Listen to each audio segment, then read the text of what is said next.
Now on, victory will have a clear definition: attacking our enemies, obliterating ISIS, crushing al-Qaeda, preventing the Taliban from taking over Afghanistan, and stopping mass terror attacks against America before they emerge.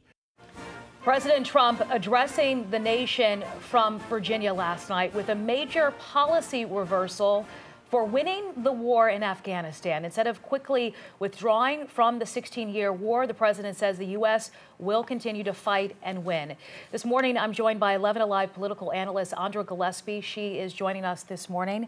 Thanks for being here with us. We spoke with you briefly at 5:15 about the president's speech, so I know we have a lot to cover here because, you know, he's talking about Afghanistan, he's talking about Asia, but he's talking about a clear shift in the way his administration will tackle this war in Afghanistan. Yes, the shift is about whether or not the U.S. has to engage the world from a diplomatic and from a military stance. And as a candidate, President Trump said that he thought that America would be safer if America didn't try to police the rest of the world.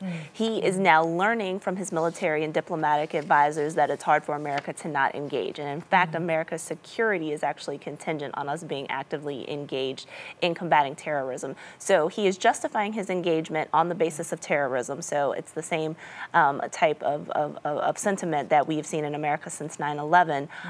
But he's making this pivot that some of his constituents and some of his base might actually find a little bit hard to take. Yeah, so his speech comes just a few days after that poll was released over the weekend showing his approval ratings down in 3 key states in which he won. So what do you think this announcement, and this is a policy reversal from what he was saying on the campaign trail. He wanted to pull out of Afghanistan. Now he's staying with what his Pentagon chief has advised, and his military advisors have also said that we should stay and fight.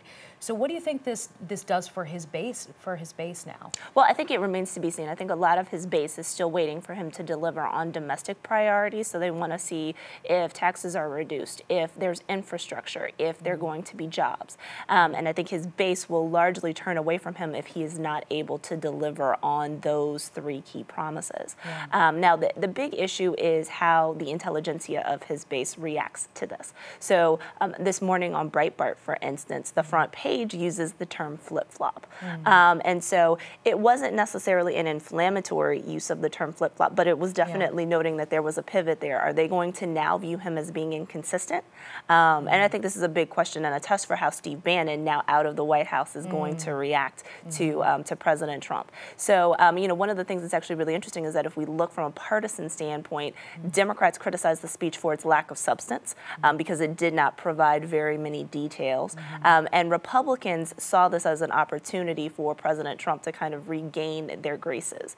And so they are largely supporting this because President Trump seemed presidential as he was making his comments last night. So this might actually kind of stop sort of the flow and sort of the approbation that President Trump has received as a result of his handling of the Charlottesville situation. Oh, and he did mention Charlottesville, hinted toward not wanting hate here in America while we send our troops overseas.